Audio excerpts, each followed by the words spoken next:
What is up, awesome people of the internet? Hello, hello, hello. Happy Sunday, everybody. Happy Sunday. I hope y'all are having a fantastic day. And yeah, it's the last day of the regular season for women's college basketball. So there is some stuff that we got to talk about. So yeah, I hope y'all having a great day. Hopefully y'all have watched some great games today. There were some really good games on today. There are still some great games on that are happening right now. Yeah, hope y'all are doing well. I need to see the chat, but for some reason the chat has disappeared. All right. Well, anyway, I hope y'all are doing fantastic. Hello, awesome people of the internet. RC says, or RY now, says happy results for me today. Great game today by my Hawks and Caitlin. Yeah, it was a good game. Good game. Karan wants to talk about the officiating in the Iowa game. Yeah, I feel like officiating has been a thing for the most part this entire season, and it's going to continue to be a thing into the NCAA tournament. So, I guess that's what we have to look forward to. So yes, officiating wasn't the best. It wasn't good. However, it sort of is what it is. But there was a particular play that I want to rant about for that Ohio State Iowa game because I was like, this don't make no sense. It was the one against Cody McMahon. Anyway, so we'll get into that in just a sec. Yeah, Ozzy, anybody can get got. That is the motto, guys. Never forget it. Never forget. Anybody can get got at any time. It don't matter who you are. Yeah. So today I just want to give you all a quick preview of what we're going to talk about. We're going to talk about some of the major games that happened today, including South Carolina versus Tennessee. We're going to talk about Iowa versus Ohio State. We're going to talk about Louisville versus Notre Dame. We're going to talk about LSU versus Kentucky. We're also going to just talk about the seniors and giving them a proper send-off. There's so many seniors who are either graduating and leaving school today, or it's players who are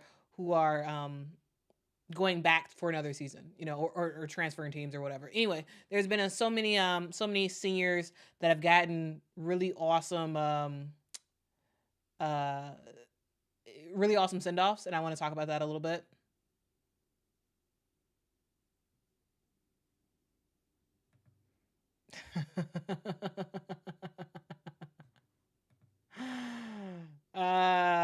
That's true too, Michaela. That's true too. That's true too. That is true too. Yes, listen to K-Dub. Hit that like button, y'all. That would be fantastic if you could hit that like button. Let's see what y'all got to say. Cordy says, I hope Iowa loses the Big Ten tournament and gets an early upset in the NCAA tournament. Y'all, for y'all Iowa fans, Cordy wants y'all to lose. I mean, hey, upsets can very well happen. And could Iowa get an early upset in the NCAA tournament? Yes. Absolutely yes. Because, again, I'm going to say it again in case y'all forgot like 2 seconds ago, anybody can get got. It don't matter who you are. Yes, Iowa can possibly get got early in the NCAA tournament. Will they? I don't know. But they can. And now that Molly Davis is hurt, it seems a little bit more in the favor that they could get got. All right. JB says, favorite yet bittersweet time of the year, tournament time. But the season is reaching its curtain call. It is reaching its curtain call. And as we talk about women's college basketball, right? This is the time of the year that we live for. We live for March as we end the season and head on into conference tournament play, and then we also head on into the NCAA tournament. This is the time. This is when the games actually matter, right? Every single second matters. Every shot matters. Every rebound matters. Every good call and bad call matters at this particular time in the season because it's all on the line. Once we pass this game, or after we pass today, every game going forward is a win or go home game. Every game.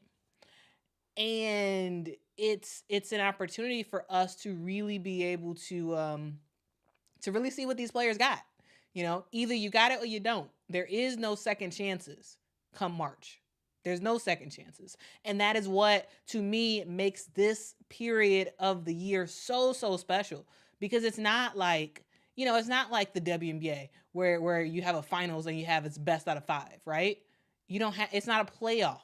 It's a win or go home tournament, both for the conference tournament and for the NCAA tournament. And I just, I love it. I absolutely love it. Because this is the time that, I don't know. To me, like it all boils down to this, the most important time of the year where it's all on the line all the time. And yeah, I'm a fan. I'm a fan, and I want to talk about that with y'all today. But yeah, what else do y'all have to say before we get into the first game of the conversation, which is going to be South Carolina versus Tennessee. All right, so let's see what y'all got to say. I know. We're gonna talk about Molly. Yeah, it's really sad. Really sad. Yeah, home court is very real. Home court is very real.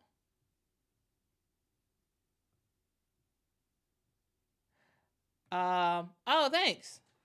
I got it from, where did I get this from? Either JCPenney or Sam's Club.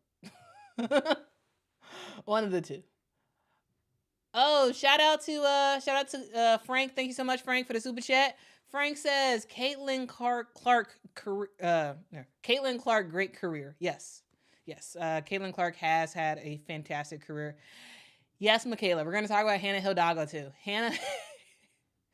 Hannah Hidalgo just continues to just be pretty awesome. Yes, Karan, it does mess up the bracketology. It does. It does.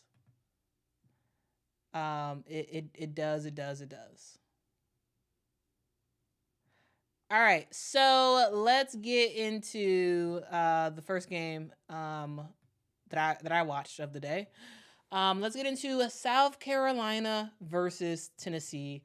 Now, this was a game that to me showed two things. One, it showed that Tennessee, first of all, it shows that Tennessee is a team that can push teams to the brink.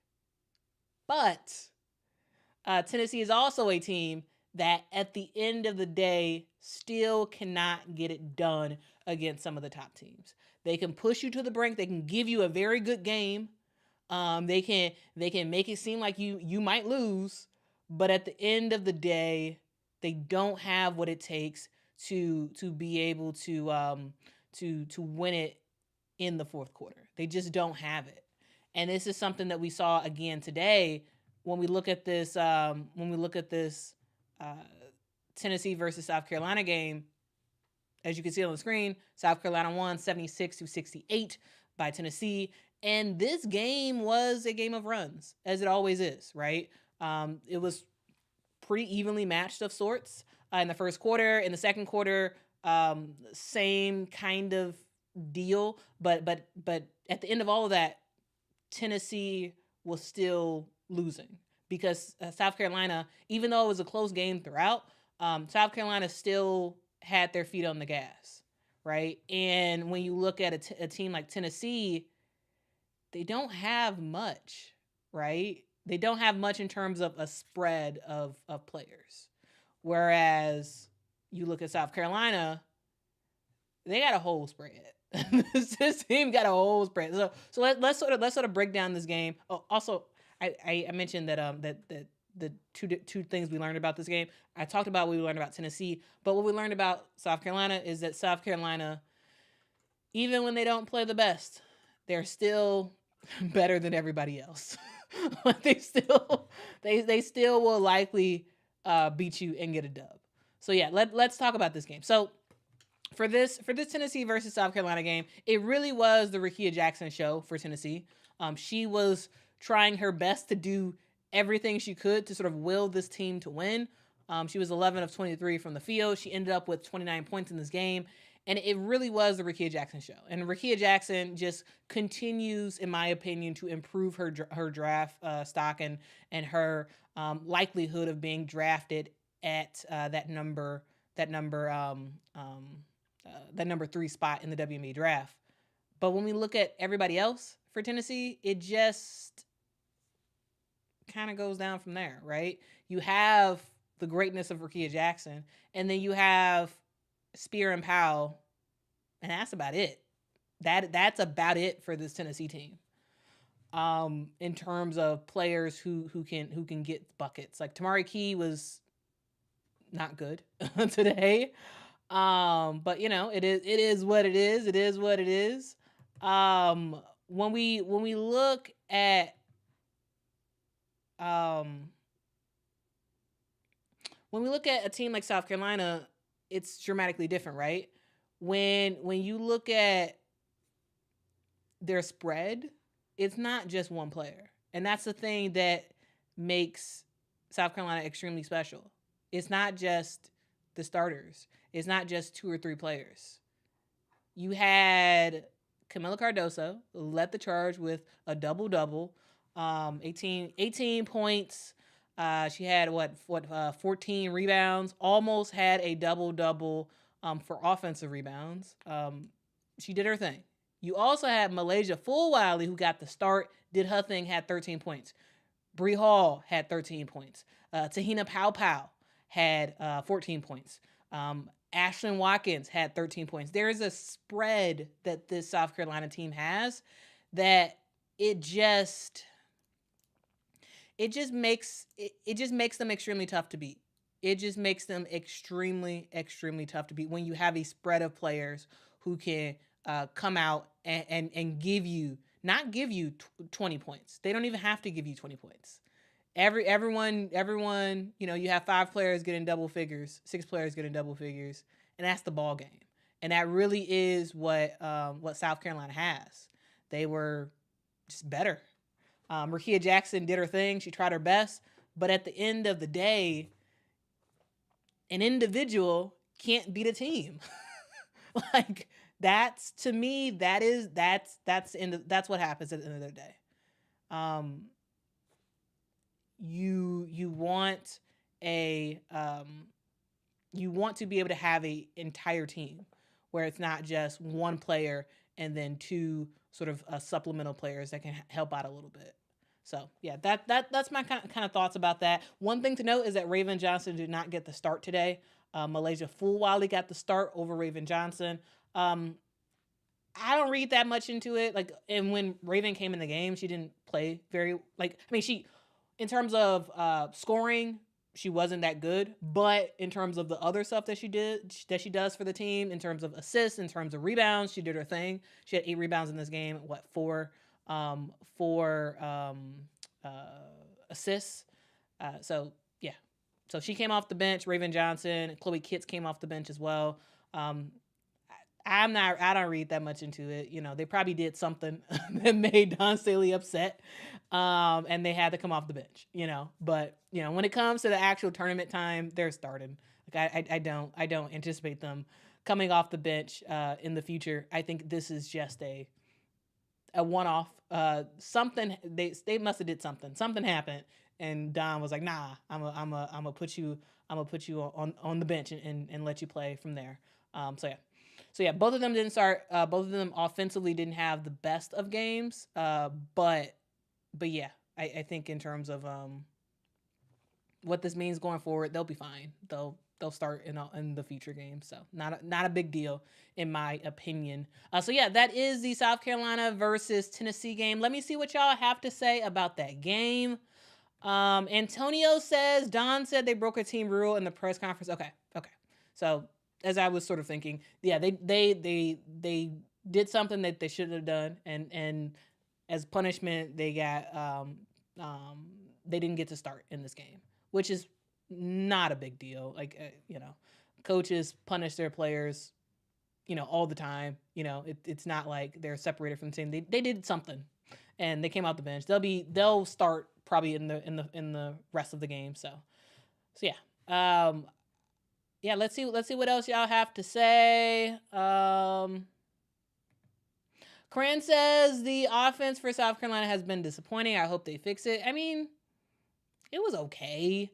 They weren't efficient really at all today.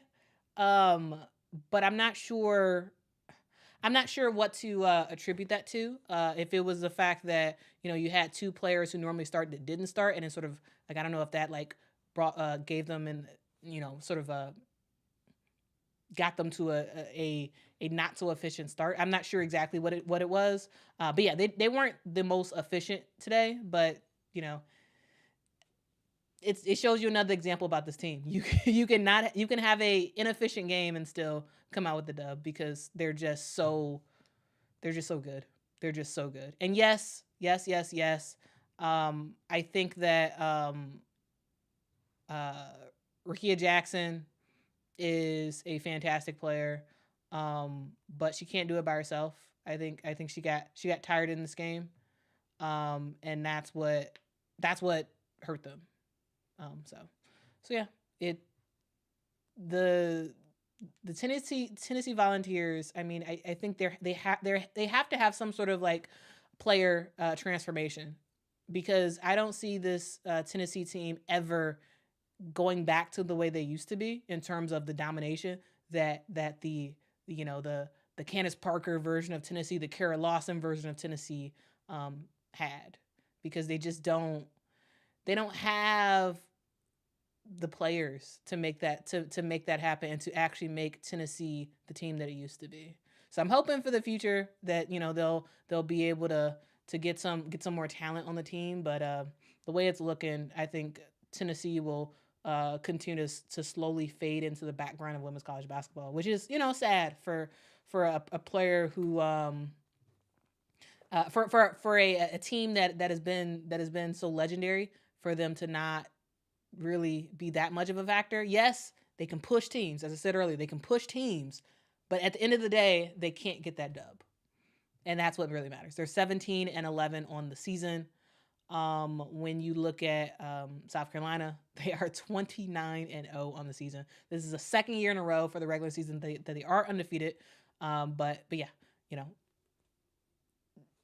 that's that game. So let's see what y'all have to say about it.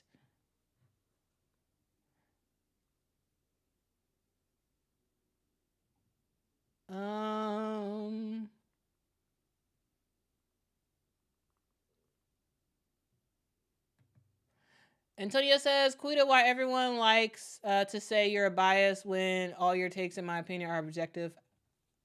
I don't know. I think sometimes people may read too much into read into what I'm not saying or something, and assume my motives about certain stuff. I'm not sure. And also I think for the most part people are like huge fans of certain teams. So if I say something that they don't like about their team, they of course they don't like it, and they say I'm biased or whatever. So I don't know. I don't think I'm biased, but I don't think I'm biased in relation to women's college basketball. When it comes to WNBA, yes, I am heavily biased.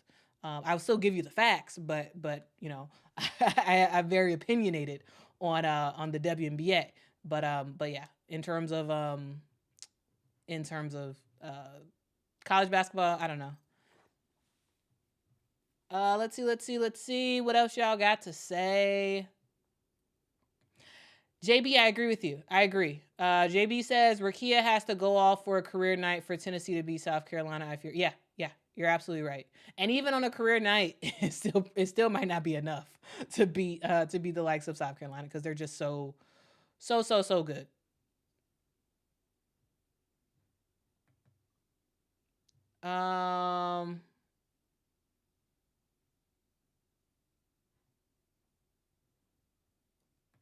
Drew says, can we do a stream to talk about who we think will win the end of the season awards? Yes. 100% Drew, we can absolutely do that. I need to put a list. I'm trying to remember like when all the awards are going to be coming out. So yeah. All right. Anyway, let's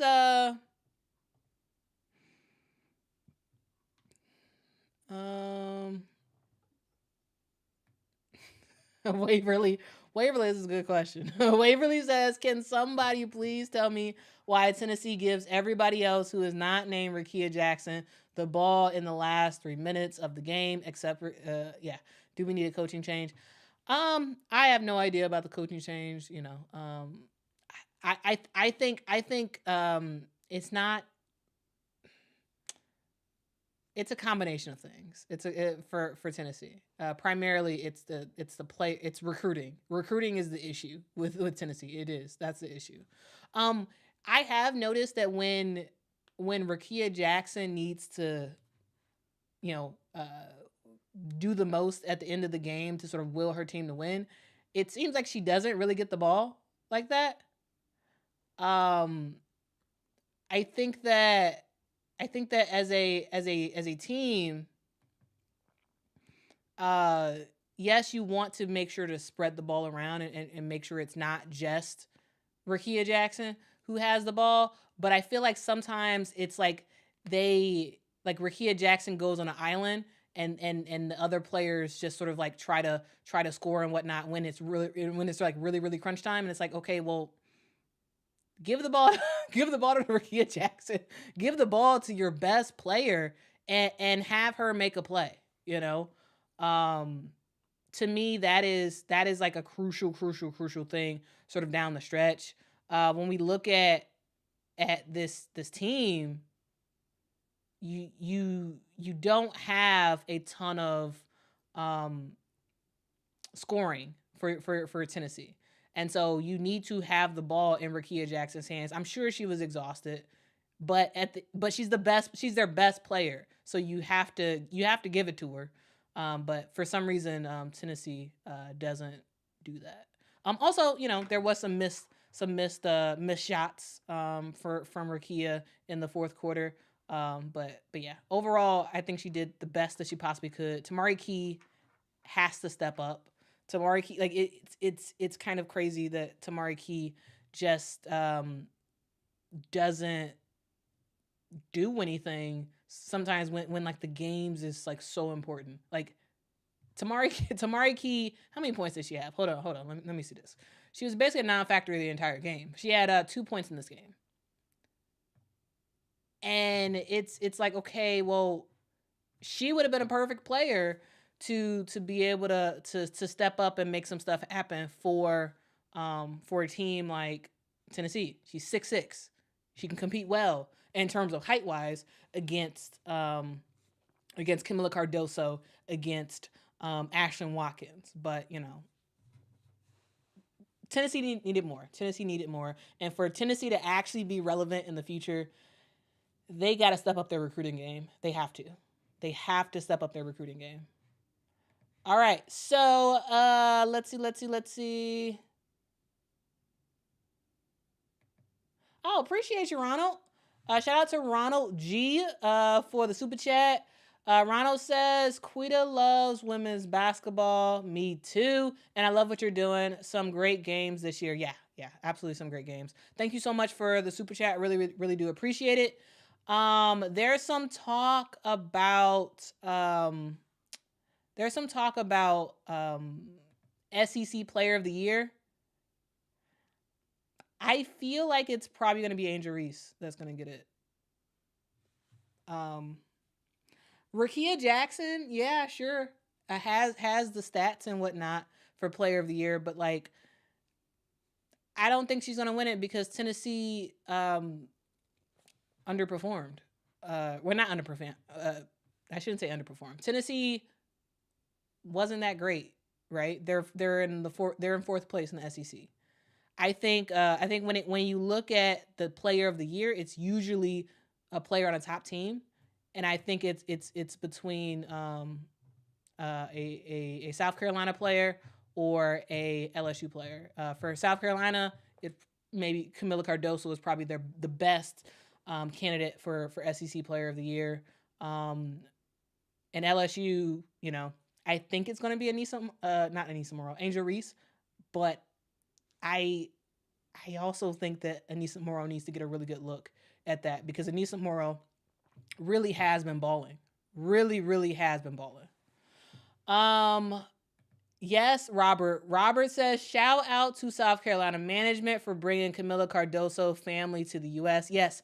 Now, I put it as a short, or like last night or something like that. It's on my YouTube page as a short, but I think that what Don Staley and South Carolina did to fly out Camila Cardoso's sister and mother, to be able to watch her play for the first time in the United States, like actually in person, I just thought it was so nice. Like, to me, like, it's just stuff like that just like warms my heart and just makes me just like smile and get a little teary eyed. It's just like how dope that is that they did that. Like, I just watch the video if y'all haven't watched it already. It's just, it'll warm your heart. It's pretty awesome to see coaches do something special. Yeah, sure, it's great to honor her and talk about how great she's been, but the fact that you were able to fly out her mother and her sister, like, it is just so that's special. That is special, and that's something that Camila Cardoso will never forget, right? It's special stuff like that to me helps to continue to set South Carolina apart. Not saying that other teams don't do similar stuff, but what I'm saying is, yes, this was a fantastic gesture to Camila Cardoso, and I'm sure it was directly from the heart, from Don Staley and the rest of South Carolina.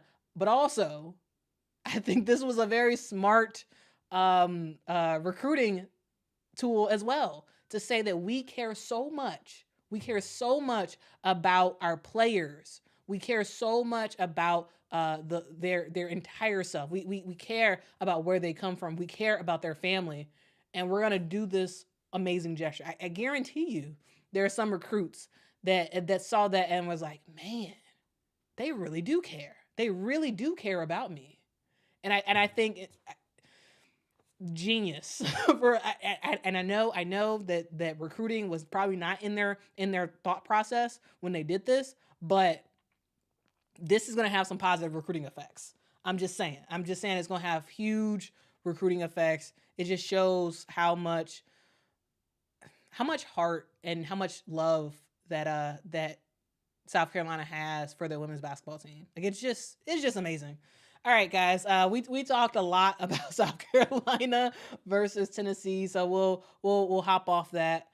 We will hop off of that. But yeah, I did want to talk about that briefly.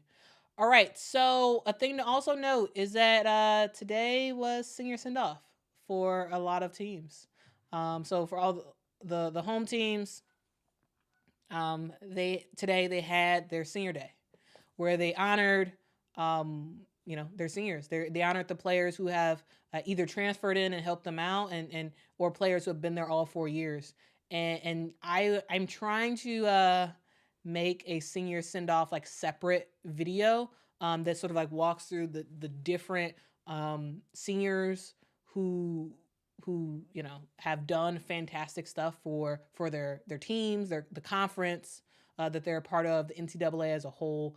It just has been so many seniors that have been able to just elevate women's basketball. And that to me is what truly matters. It's about elevating the game and continuing to make the game better, right? So for South Carolina, right here you see Tahina Pow, you see Sakima Walker, and you see Camila Cardoso. Those were the 3 players that were honored for South Carolina. And you had a lot of other players as well across the board. And we're gonna move into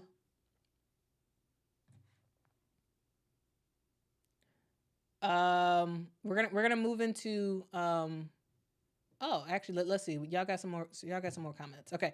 Courage says, "I hope Sakima Walker stays another year to develop. I don't know if she'll get drafted.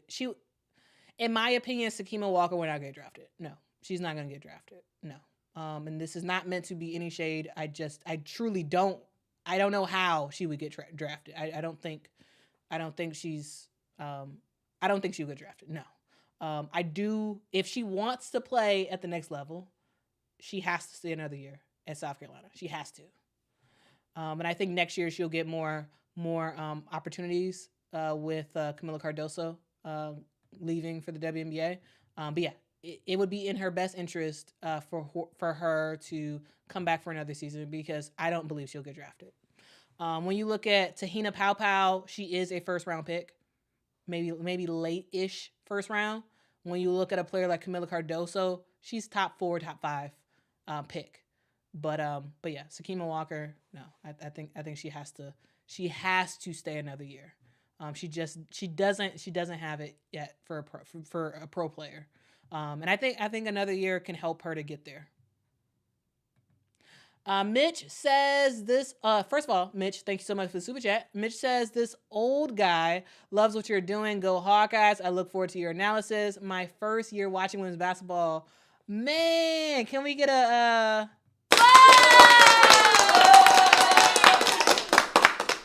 Mitch, this is awesome. Welcome to the fandom of women's basketball. Like that is so fantastic. I love it. The fact that you, this is your first year watching women's basketball. Shout out to you. Shout out to all the other people. If this is your first year watching women's basketball, let me know in the chat. It is just so fantastic how the game of women's basketball has grown over the last year and change. And it's fantastic to see the new fans coming in and finding a team that they enjoy and just sort of rocking out from there. Like, I love it. Shout out to you, Mitch. Thank you so much for the super chat, and welcome to the fandom of women's basketball. Like, you'll love it. It's pretty awesome. Yes, women's college basketball, but not just women's college basketball. There's lots of other amazing basketball that is being played by women. And yeah, I'm happy you're on board with it all. So shout out to you, Mitch, and shout out to all of the new people who are rocking with women's basketball. Let me know in the comments if that is you. But yeah, that is shout out to y'all. Oh, that was loud. I'm so sorry. Rusty Nail. That was loud. I didn't mean for it to be that loud. This is the first time I ever used sound effects. So sorry about that. I hope I didn't bust out eardrums for that. I'm sorry. I am sorry. All right. So yeah, we talked about some of these teams. Now let's move on to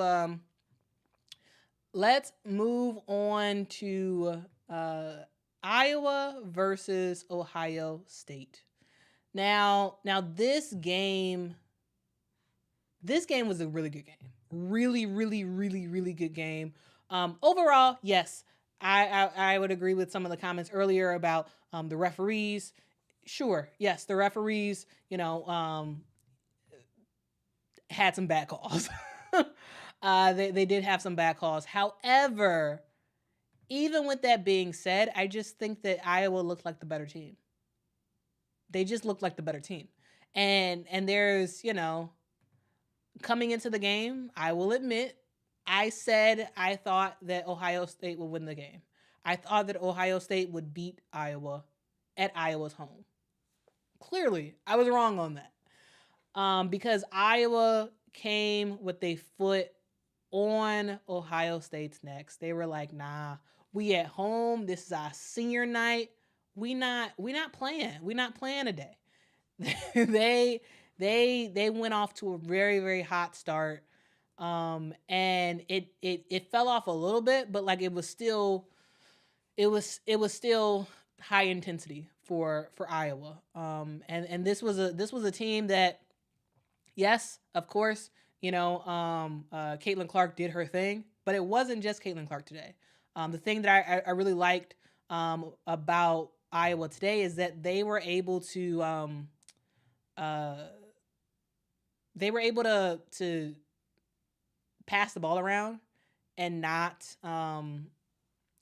just have it be the Caitlin show. I mean, yeah, it was the Caitlin show. Caitlin had 35 points in this game, but also she had 9 assists, which was like pretty impactful, especially in that first half, getting her teammates involved.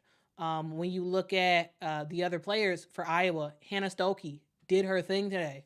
She was 9 of 12 from the field. She had 23 points in this game. And y'all, Gabby freaking Marshall. Gabby Marshall, y'all, showed up. And you know, she had a pretty solid game. She had 12 points in this game. This was her senior night, or senior day, I should say. But yeah, I thought she played well. Kate Martin, you know, continues to sort of be the sort of everything for this team.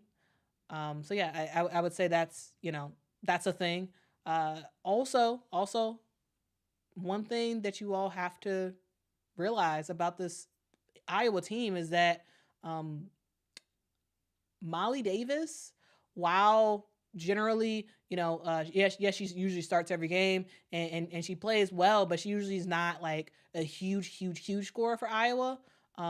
Molly Davis has been a crucial part this entire season. You might not be able to tell necessarily from the stat lines, but Molly Davis has been extremely impactful. And unfortunately, Molly Davis went down in early in the game. She she was sort of running for the ball and her ankle twisted, and then it seemed like her knee messed up or something. It looked bad. It looked bad whenever you see a player fall to the floor and then hold their knee. You know it's like really bad. And it was so bad that she had to get carried off the court.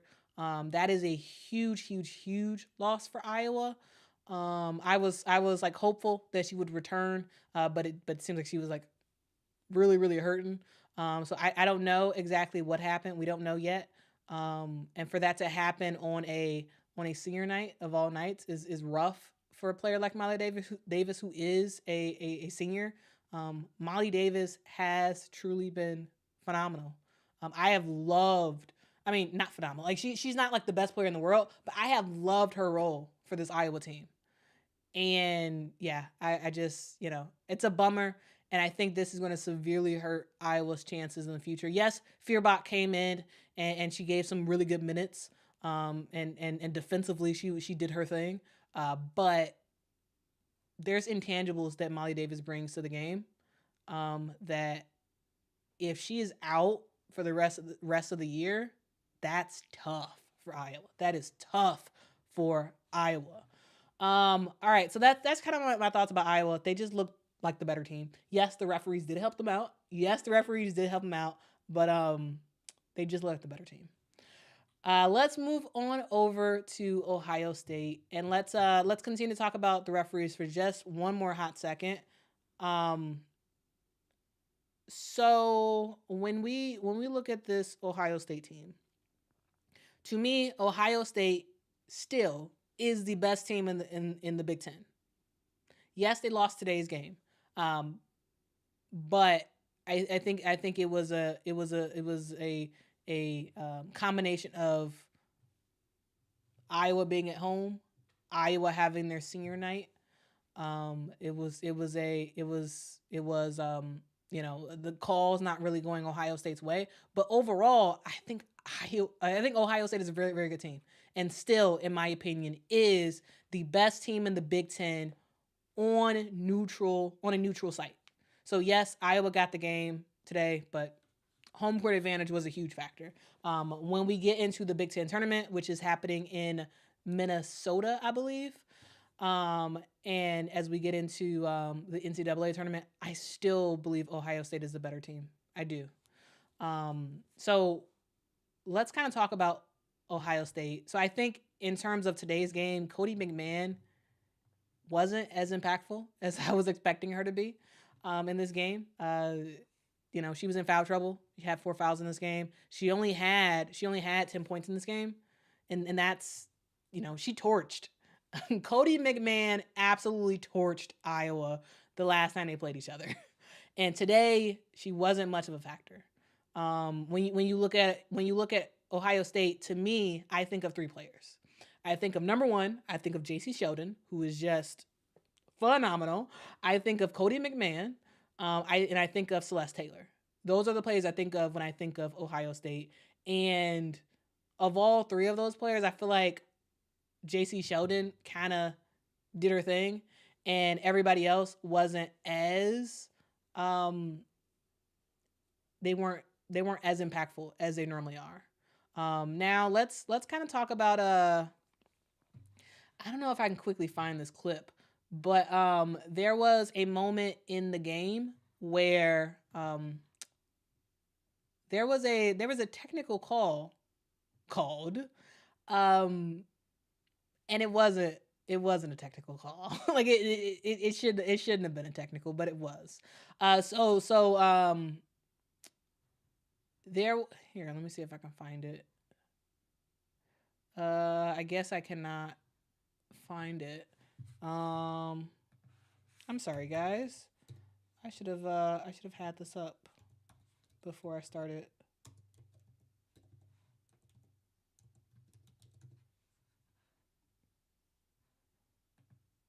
Oh, here we go. I think I found it. I think I found it, guys. But yeah, let's see what y'all got to say in the comments about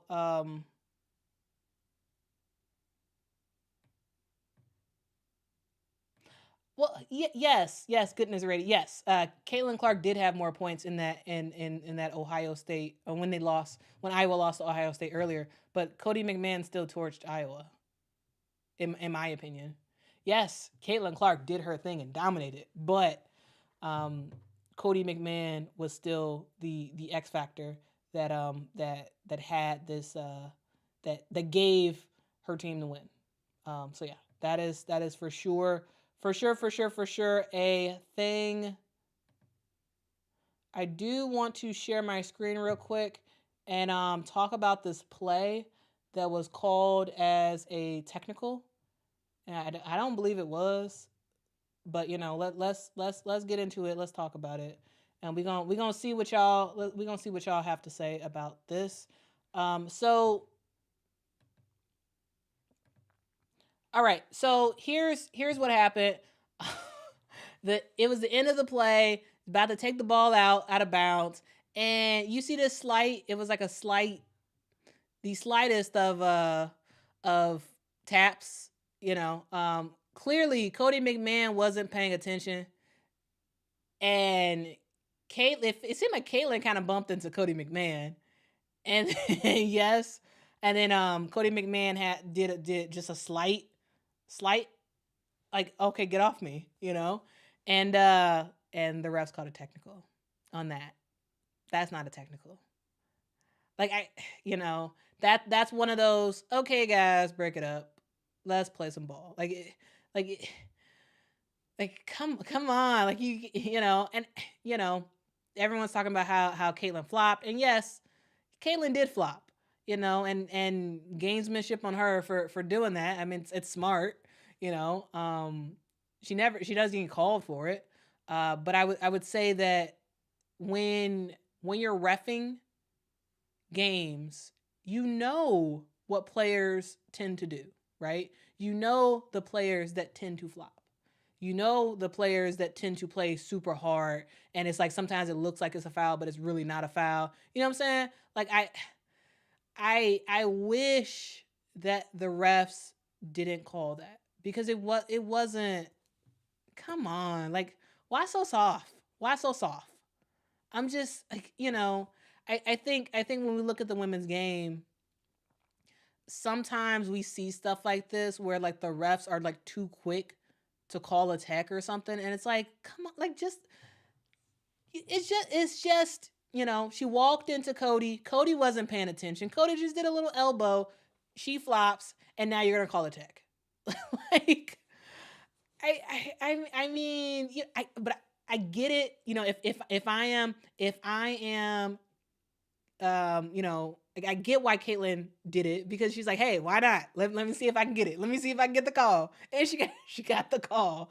You know, if I'm an Iowa fan, I I love this when Caitlin Clark does it, because you never know. They're not gonna call her for the flop. You know they're not. Um and you know they're not gonna call her for the flops. And you know that, like, hey, if she just does it, maybe she'll get the call, maybe she won't.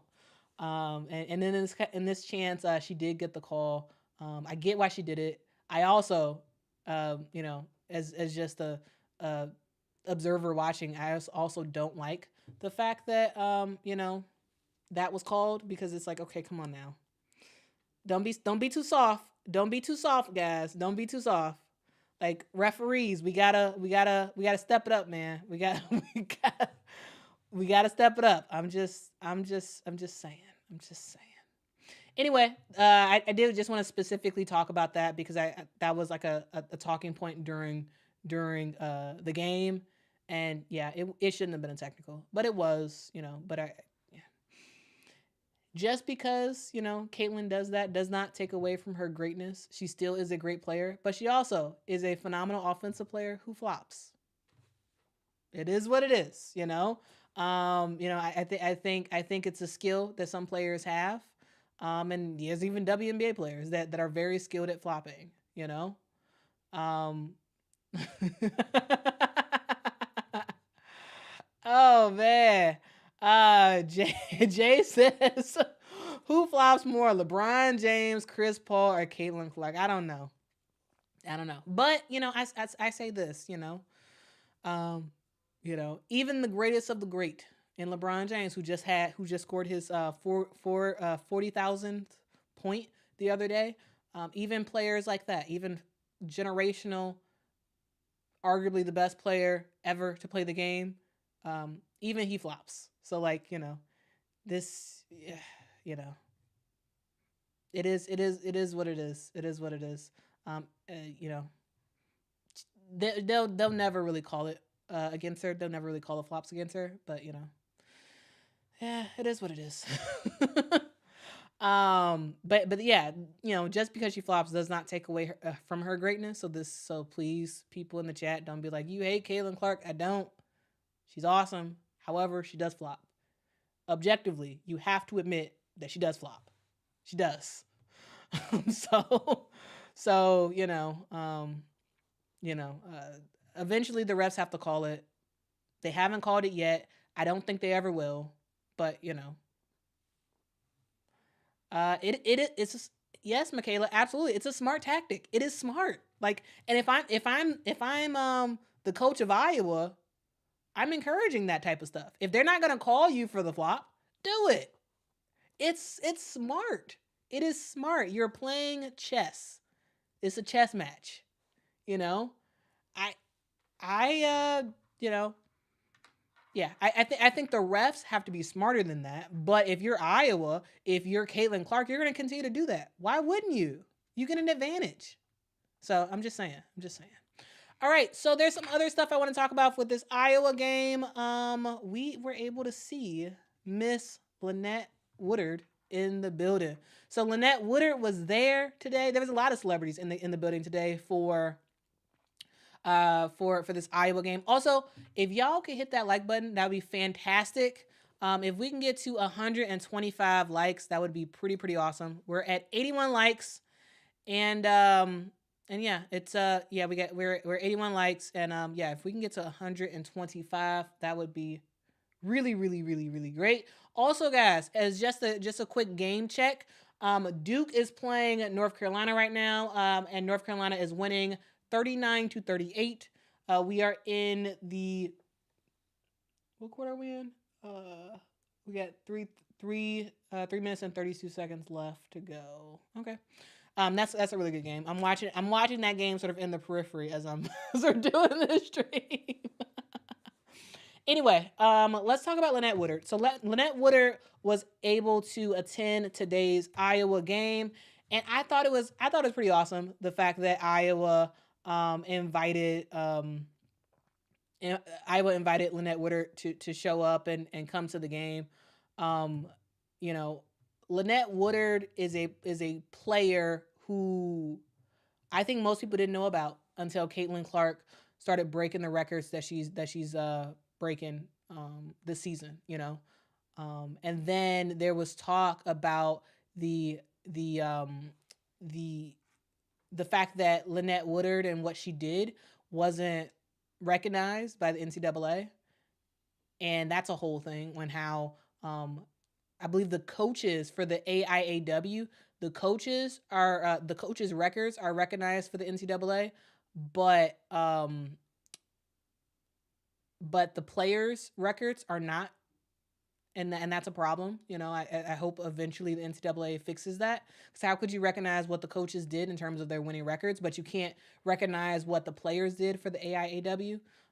So yeah, I did want to shout out the fact that Iowa invited Coach Woodard, and they've been giving her flowers. So I've heard Caitlin Clark talk about it, and talk about Lynette Woodard and what she did for the game of women's basketball. I heard Lisa Bluter talk about it as well. I think that's a class act, right? To recognize the fact that the NCAA has not given Lynette Woodard her props. I think that is something that um, I think it's great that Iowa decided, okay, yeah, we're gonna give you your flowers. We're gonna give you your flowers because you have been really really great for um, women's college basketball in general, and we really do appreciate what you have done for the game.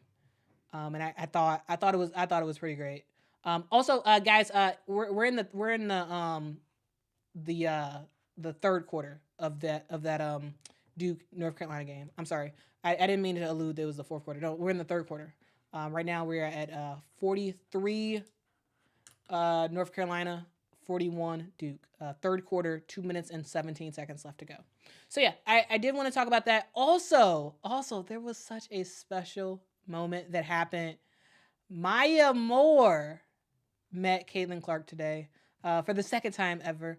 So as we all know, that Caitlin Clark met Maya Moore briefly when she was a kid, and she remembers that to this day. She remembers the opportunity of meeting Maya Moore, even though she was in a space that she wasn't supposed to be, but she was there, and she I believe she gave Maya Moore a hug, and to this day she still remembers it. And I think that when you have a experience like that as a kid, it just sort of sticks with you when you meet your idol, the player that you look up to the most, and they're so nice and they're so pleasant, and you emulate that in the future, and then you get an opportunity to actually meet that player that you idolized as an adult. Like, that is pretty special. And I wanted to talk about that because I thought it was pretty great, the fact that Iowa, or actually no, I think it was ESPN and State Farm, they were able to get Maya Moore to come out. Maya Moore, you don't see Maya Moore. Maya Moore doesn't, you don't see her out and about at games and whatnot. You don't really see it. And so the fact that they got the Maya Moore to go to Iowa, I thought I thought it was pretty special. I thought it was so special. And if y'all watch that actual clip, um Caitlin Clark sounded like a little kid. Like, she's like, ah! Like, she was so ecstatic. And guys, I actually have that video, so I'm gonna show it. I'm gonna show that video because I thought it was super special. Like a good neighbor, State Farm. So I'm gonna play that video. All right. Okay. Hopefully y'all be able to hear this. Full circle it does, because we wanted to make your dream come true, make so many dreams come true. State Farm knew it had been some time since you'd seen Maya, and like a good neighbor, State Farm is there. Maya Moore. Oh my God. Great to see you. Isn't this fantastic?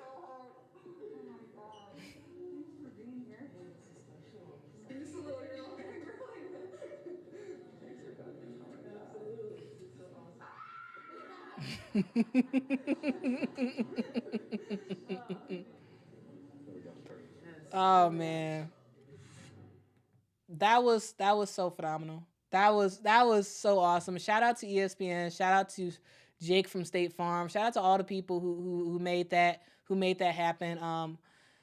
That was just such a cool moment. It just really was. The fact that the Maya Moore showed up to a game, and Caitlin was like a little girl, screaming like, "Oh my god!" I thought it was great. I thought it was really great. I thought it was really, really, really great. So yeah, that's kind of what I wanted to say about this Iowa Ohio State game. We will see when likely Iowa battles it out against Ohio State in the Big Ten tournament. We will see what happens, because that's going to be the real test, right? So Ohio State beat them at their home. Iowa beat them at their home. Now on a neutral site, who's going to win? Who's going to win? I think it's going to be Ohio State, but we'll see. We'll see what happens. We will see what happens. All right, let's see what y'all got to say. Yeah, JB, that was an amazing moment. Yep, yeah. That was really, really special. Janae says, "How's Asia Wilson doing in the WNBA? Haven't heard anything from her either." You haven't? You haven't heard anything about? I mean, Asia Wilson's been dominating, doing her thing. She plays for the Las Vegas Aces. They won back to back WNBA championships. Asia Wilson just released a book that is, I believe, she's a New York bestseller now. She's been doing her thing. She's been. I feel like I see a lot of Asia Wilson. Personally, I don't know.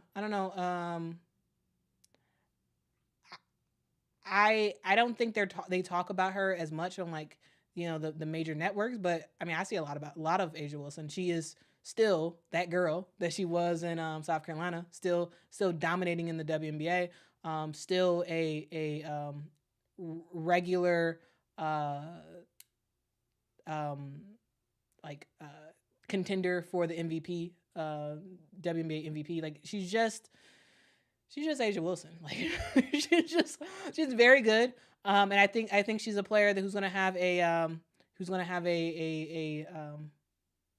shelf life of at least another 10 years of being extremely dominant in the WNBA. Yeah. So yeah, Asia Wilson's great. Yeah, she's doing great. In my opinion, she's doing great right now. All right. Let's move on over to let's move on over to the game that I thought was super, super fun to watch. So this was Notre Dame versus Louisville. Notre Dame won that game 74-58, and this game was really, really fun. And it was fun because this was an opportunity for us to see. Whoa, sorry guys. DePaul is killing Villanova right now. Wow, they're absolutely dominating. It's 23-7 in the end of the first quarter for DePaul. Wow, they're beating them really bad. Anyway. Let's talk about the game at hand. This was, again, Notre Dame versus Louisville. Notre Dame, yes, was the better team coming into this game, and as the game was going on, it was like clear that Notre Dame is that team, and Hannah Hidalgo is that girl, y'all. She is that girl.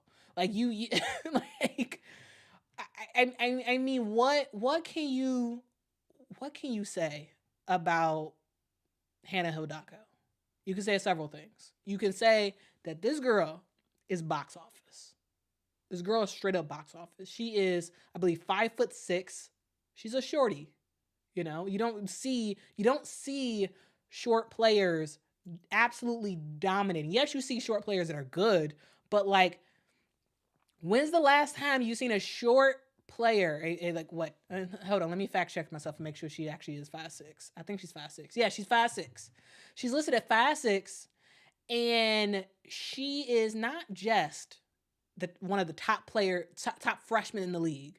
Not only is she a top freshman in the league, she is one of the top players in women's college basketball right now. Top players. Forget freshmen. Forget freshmen. She's one of the top players in the NCAA right now. And the thing about her that is so special is the fact that she can make it happen on the offensive and defensive end. Yeah, Tim mentions Georgia Amore. Georgia Amore is phenomenal, but I think what separates Hannah Hidalgo is the fact that it's not just elite offense, it's elite defense. And to me, that does separate her from Georgia Amore. That does separate her from just about every other short guard. Is yes, you have short guards that can ball. And this is no shade to Georgia Amore because she is phenomenal. But that's not, you're not in the same stratosphere in terms of, actually, I shouldn't say that. You're not at the same level as a player like Hannah Hidalgo, because Hannah Hidalgo is a ball-hungry player. She wants the ball at all times. Also, why am I using, that's a weird graphic. I'm using an Iowa graphic for Notre Dame. That doesn't make any sense. Anyway, when we look at Notre Dame, the only reason why Notre Dame, yes, won this game, and the only reason why Notre Dame is good is the fact that Hannah Hidalgo was on their team. She had 26 points in this game. She had 6 steals, y'all. 6 steals. She had 8 rebounds. And she was pretty efficient, getting to the free throw line, getting fouled, taking hits left and right. Hannah Hidalgo is just that girl. She just is. So here's some stats for you. Here's some stats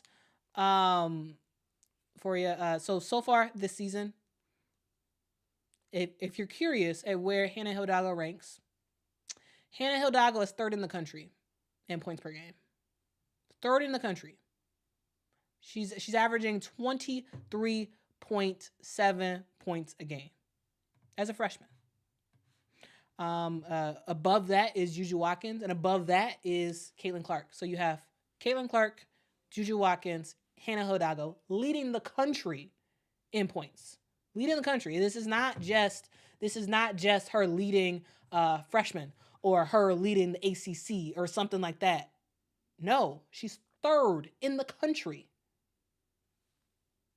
I mean, what more can you say? And I think there's a lot of people who don't know that about Hannah Hidalgo. They know that Hannah Hidalgo is talented, but let me know in the chat, guys. Did you know that she's averaging 23.7 points a game and number 3 at that? Did you know that? Like I don't think Hannah Hidalgo gets the shine that she deserves. Yes, absolutely. There's a lot of phenomenal players in women's college basketball right now. A lot. And they do deserve their shine. But I think that, people aren't checking for Hannah Hidalgo like that, I don't think they're checking for her like that. And they should be, because she's good. She's good. She's very good, I should say. And so yeah, let's sort of run through her stats, because you'll understand what I'm talking about at the end of this. So 23.7 points a game. She's averaging 6.4 rebounds a game. Again, y'all, she is 5'6". 5'6", and averaging 6.4 rebounds a game. Hannah Hidalgo has more rebounds per game than some of these post players. Hannah Hidalgo has more rebounds per game than some of these centers in women's college basketball right now. I mean, you have to be able to acknowledge what we are seeing from Hannah Hidalgo. When you look at a player like, I don't know, let me grab a player. Let's see who do we want to talk about for post players. So okay, let's say we look at a player like, let's talk about Tamari Key. Tamari Key, and this is no shade to Tamari Key. I'm just saying. Tamari Key is averaging 3.6 rebounds a game this season. Tamari Key is 6'6". Yes, Tamari Key has been dealing with injuries. Yes, and that's a huge factor. However, Hannah Hidalgo is 5'6" and averages 6.4 rebounds. I mean, what are we saying here? Like, what are we saying? It's just pretty phenomenal. It really is what Hannah Hidalgo is doing again at 5'6". And if Hannah Hidalgo was at any other school, if she was at UConn, if she was at South Carolina, if she was at LSU or any of these sort of like more hyped teams, she'd be getting way more shine. But because she's at Notre Dame is a really good team and has a phenomenal legacy of women's college basketball. But I think she doesn't get as much shine because she plays for Notre Dame. In terms of assists, she is averaging 5.5 assists per game. In terms of her field goal average, she's averaging 45% from the field. So yeah. When it comes to steals, she's averaging 4.8 steals per game. Again, 4.8 steals per game. Yeah, like she's just very good. She is just very, very good. And I think that when we talk about top players in the country, I think we need to talk about Hannah Hidalgo, because with Hannah, it is not just offense. Her offensive stats are impressive. It's the fact that she is a ball dominant player. Yes, Skylar Diggins-Smith did go to Notre Dame. Yep. I saw that question come through. She did go to Notre Dame. Yep. And Arike Agumbawale went to Notre Dame. We had Jewel Lloyd that went to Notre Dame. So Notre Dame has a history of top players, but I feel like people aren't checking for them like they used to, right? So yeah, that's a thing. So I did just want to give Hannah Hidalgo her shine, because she's been very good, very, very good. And in my opinion, I would love to have the freshman of the year thing be a co-awarded thing. I want Juju and Hannah Hidalgo to win that award, because yeah, sure, Hannah's gonna win the ACC freshman of the year, sure.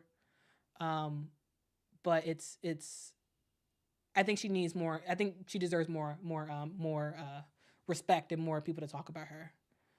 So yeah, because it's not just offense, it is defense, and we don't see a ton of players who love defense.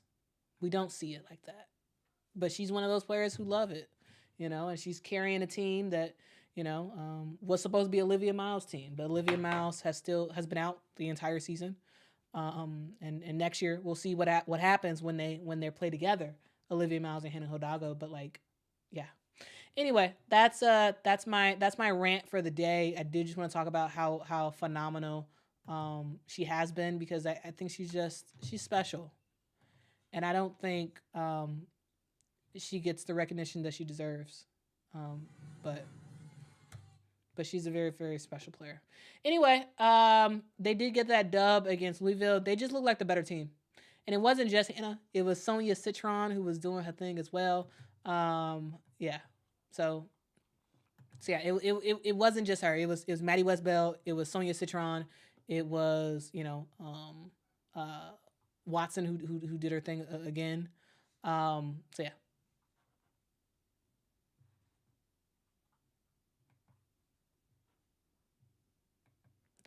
yeah. I think she might transfer. Yeah, I think she might transfer. Yeah, I think you're right. I think Scott's going to transfer, possibly, because she's extremely talented, extremely talented. But again, I think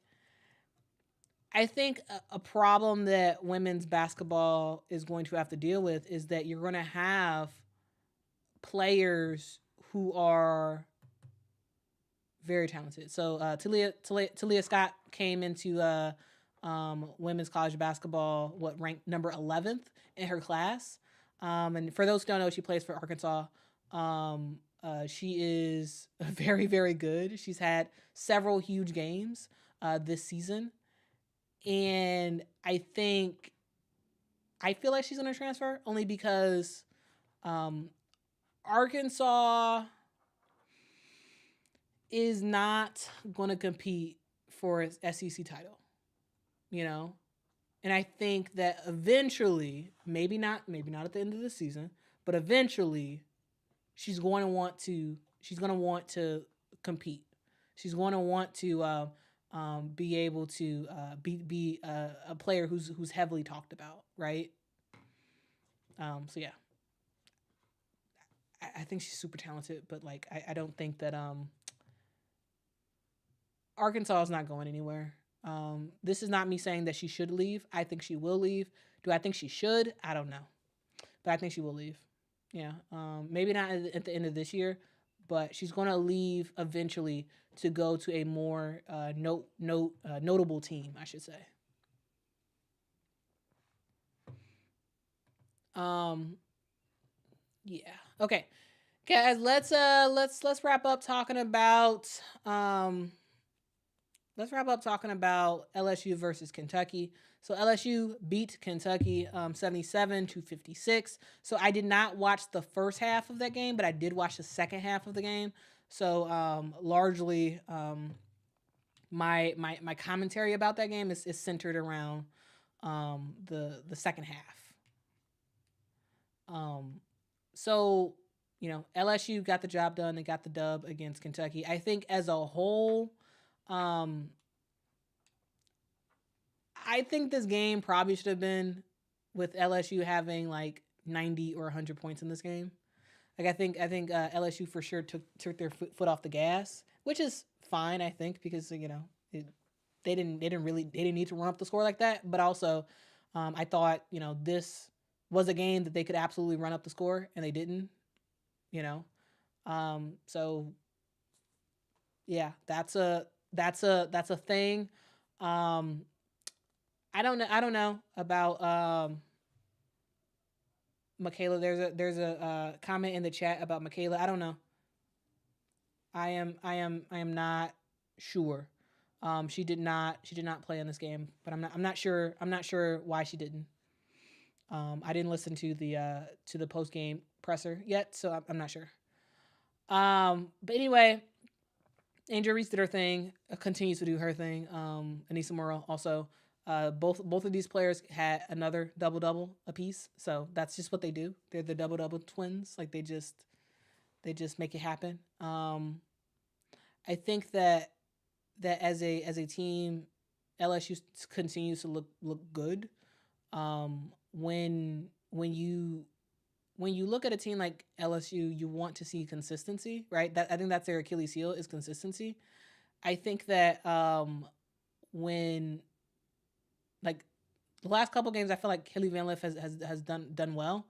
I think that they didn't make much of any threes. I think Haley Van Lith had 1 3 in this game, and she was 1 of 7 from three. And so I think as that continues to improve and improve, they'll look a lot better. They won the game, which was good for them, I guess. But I don't think they were as dominant as I was expecting them to be. Um, yeah, so that's something that yeah, that's something that I wanted to just sort of mention that yes, they got the dub, but like it wasn't like the best win possible because in terms of efficiency, they were trash from the 3 point line. They were absolute trash from the 3 point line. But you know, they play Kentucky, so they didn't really need to like go crazy and and dominate. But yeah, we'll see more when the SEC tournament starts next week. So yeah, guys, that is basically the stream for today. I do appreciate y'all for rocking out with me though.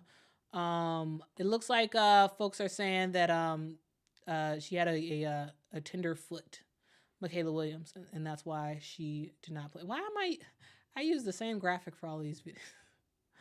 I don't know why I did that. Anyway, yeah, guys, that is basically the stream, guys. I did want to just give you all a update on what's okay. JB says Michaela Williams was out today for precaution, but the report said she'll be fine by SEC tournament. Didn't need her to beat Kentucky, so I get it. Yeah, yeah.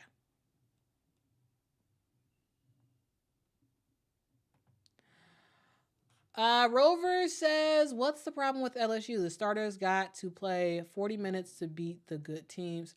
Um, I don't think they have to play 40 minutes to beat teams.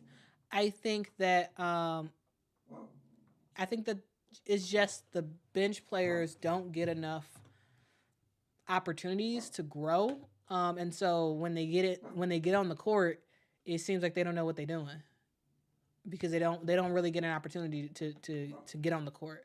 So like, yeah. So I think it's about just the starters, just even if they're not hitting shots, just being a little bit more smarter on the court than the bench players like Besselman and Velez and Bartlett and Kent. And though Kent did get some a significant playing time today, which was good. I think it was mainly because Michaela Williams was out. But like, I think you need to see Kent play more, right? You need to see you know, it not just be a 7-man rotation for this team, or in this case, in today's game, like basically a 6-man rotation. I think as we continue to go on with games, you want to see what can happen, basically. All right, guys, that is basically the stream. If y'all have anything else y'all want to talk about real quick, we can get into it. Pat says, "Are you taking South Carolina or the field?" Well,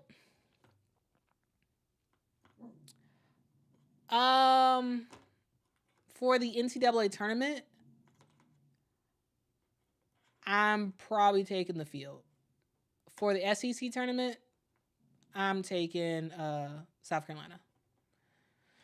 Mainly because, you know, for the NCAA tournament, there are 67 other teams, you know? And then for the SEC, it's way less. So yeah, I think South Carolina's going to come out of the SEC tournament on top, and I think that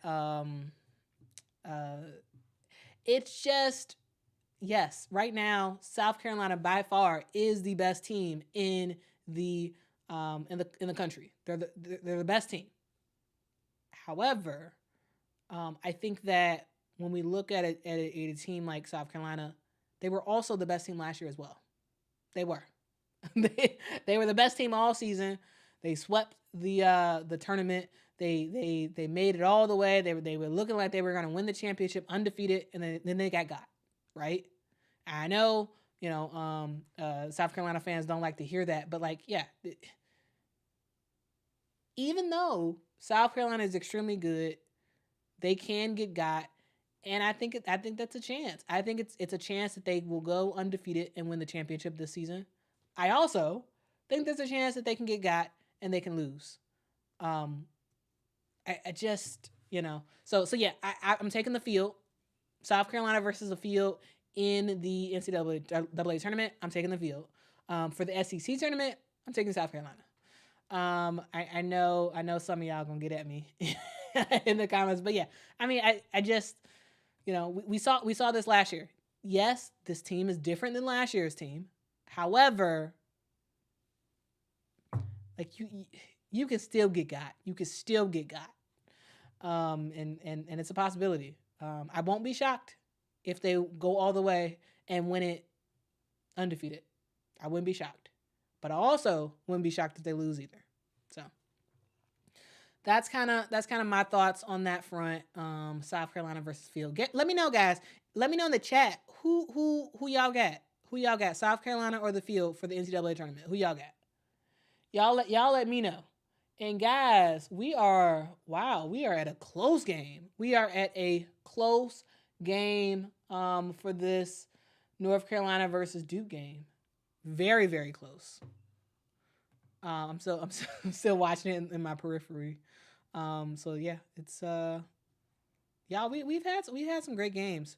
We've had some great women's basketball games today. So for those who want to update on that Duke North Carolina game, North Carolina is winning 59-55. We have 56 seconds left to go in the fourth quarter. So yeah, that is something that you all want to let you all know about. All right, let's see what y'all got to say about that question. Karan says, I thought that South Carolina would go back to back last year. Yeah, I think I thought that. I for sure thought that. Love the Ball says truth is truth. Antonio, no doubt. Goodness Reddit says Iowa all the way. Okay, Lee's going with South Carolina. All right, Antonio's going with South Carolina. All right, Tim is going with the Field. Okay.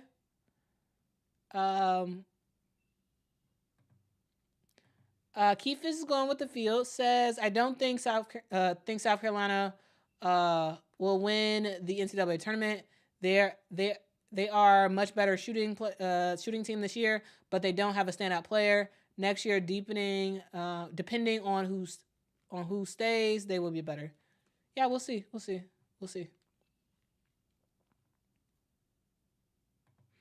Jack says, I agree. South Carolina is good, but there are too many good teams in the country. Odds are they get got in the NCAA tournament. Yeah. Absolutely. Like, it's just, and this is not intended to be shade against South Carolina. They're really good, but also they're not the only team in the world. There are also other teams, other players that are phenomenal and can get got. You know, anybody can get got. Sub-Zero says it's actually LSU or the Field. Okay. Let's do LSU or the Field. Who y'all got? LSU or the Field? Who y'all got? Let me know, guys. Y'all, Ole Miss just destroyed Arkansas. They just destroyed Arkansas. Yeah. Who y'all got then? Who y'all got? Let me know. Karan, I do think UNC is making the tournament. Yeah. I think the University of North Carolina will make the tournament. Yes. We'll see what happens, but I think they're gonna make it. Cammy, I didn't see anything. I didn't see anybody announce today that they're going to the WNBA. But maybe I missed something. If y'all saw something, let me know. RC says Iowa all the way.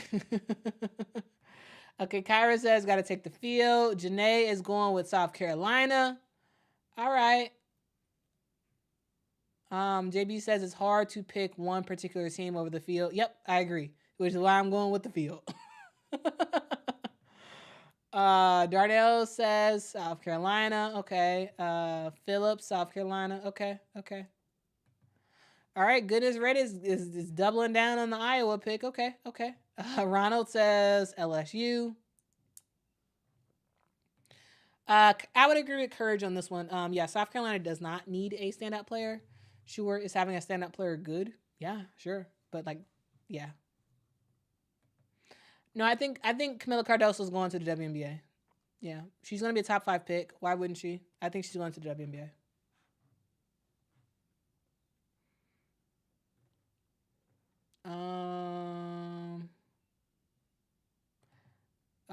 the field. Yes, absolutely. Y'all, Ronald knows the motto. Ronald knows the motto. Anybody can get got. Y'all know what this is. Y'all know what I'm gonna say every single time. Because it's true. It's true. Anybody can get got.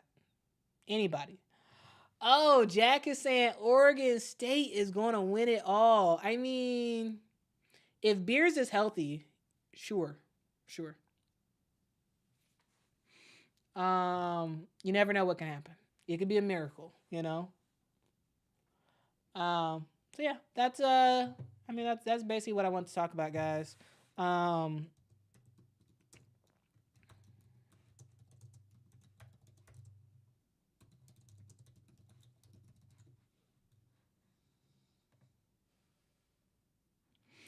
And guys, just to I do want to just sort of walk through something real quick before we go.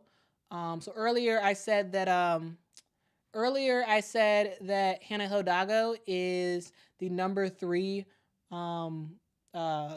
scorer in the country right now, and I wanted to do a quick fact check of myself. And I also, I'm seeing some interesting stats that I wanted to share with you all. Some stuff that you all might want to know. So let's actually take a look at some NCAA stats real quick before we head on out, because I find it pretty interesting. I find it pretty interesting. Okay, so here is the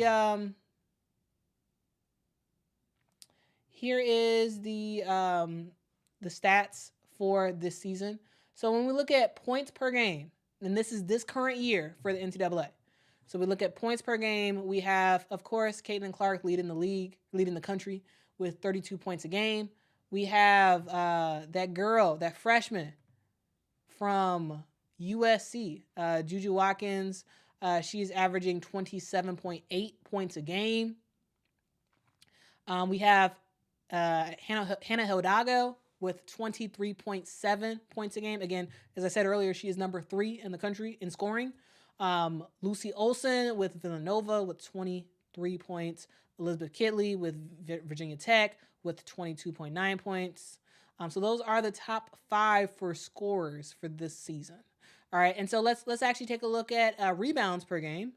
So for rebounds per game, you see right over here, we have Lauren Gustin with BYU with 15.4 rebounds a game, which is like wild stat. We have Angel Reese with 13 rebounds a game. And Filipina Kai, I'm saying her name wrong. Kai with 12.1 rebounds a game. And then Eastern Illinois player, and then Cameron Brink. So yeah, those are some of the stats. I did just want to talk about those real quick. But also, now here is where it gets interesting, right? Because you want a team that can score a lot of points, and you want a team that can keep other teams from scoring a lot of points. So when we look at the scoring offense versus scoring defense, what I find really fascinating, and this is sort of another tip in South Carolina's hat to make it be like, man, I don't know who could beat them, is the fact that look at this. When it comes to scoring offenses in the country, South Carolina has 87.4 points a game. They're number 3 in the country for scoring. And you look at scoring defense, the best scoring defenses in the country. You can ignore these sort of top teams, though Norfolk State is good. Norfolk State is good. But anyway, ignore these top teams. And when you get to the first Power 5 team for scoring defense, who is it? Surprise, surprise, it's South Carolina with 54.3 points a game. So yeah, I mean that, for the people who are saying it's South Carolina, when it's South Carolina versus the field, you going with South Carolina? Yeah, this is an argument for going with South Carolina. This is an argument right here. The fact that South Carolina is on is a top 3 scoring team in the country, and they are a top 7 or basically top 1, like number 1 team for Power 5 schools for scoring defense. That's kind of cool, and I wanted to point that out in particular. Yeah. So guys, that's the stream. That is the stream.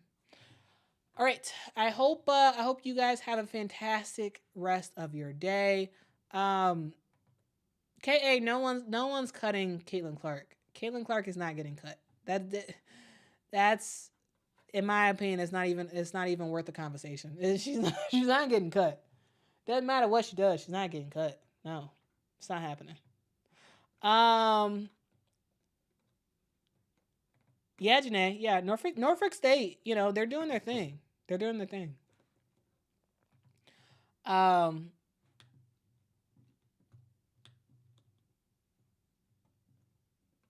yeah, anyway, that is the stream, guys. I hope you all enjoyed it today. I really do appreciate y'all for rocking with me.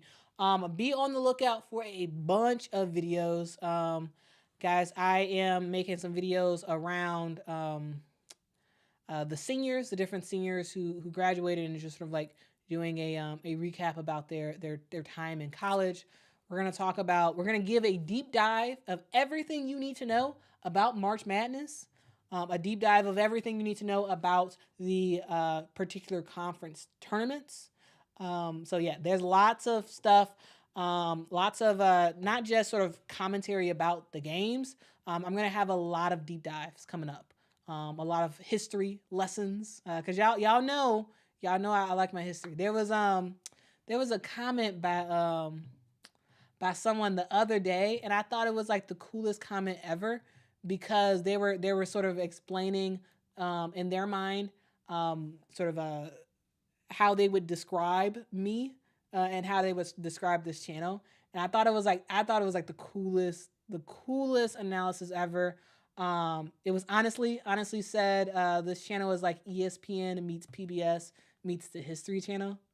Like, to me, that is a fun compliment, because I feel like that is kind of what I do. I give commentary about what's happening on current games. I also give a lot of random history, and I also give just sort of like just general, here's the stuff you didn't know but you should know, and when you find out, you'll find it interesting. That type of thing. So yeah, I do appreciate y'all rocking with me. So yeah, be on the lookout for a lot of deep dives from this channel. We will be doing a bunch of videos every single day. So yeah, that is it for me today. I will not be again live today, but I will be making some videos for the days going forward. I appreciate y'all for rocking with me.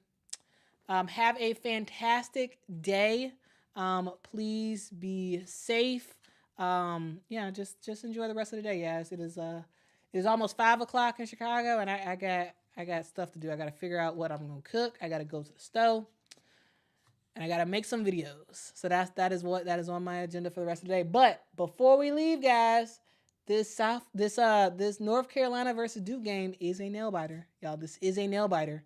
We have just seconds left to go in the game, and North Carolina is still on top. I think they're gonna pull out the victory in this game. Yeah, shout out to North Carolina. They're winning 61-59. Actually, maybe we'll just stay. We'll stay the next couple seconds to watch this game end. Now they're winning 62-59. We have Deja Kelly at the free throw line. All right, she just made her second free throw. Okay, now it is 63-59. Okay, that's a timeout. All right, we leaving after this. I can't. I can't. Yeah, Janae, we're not talking about food. I'm gonna stay on here too long. I'm gonna stay on here too long. I can't do it. I can't do it. We're not gonna talk about food. Anyway, y'all rock. I appreciate y'all for rocking with me. Hit that like button on y'all way out. And until next time, guys. Bye-bye.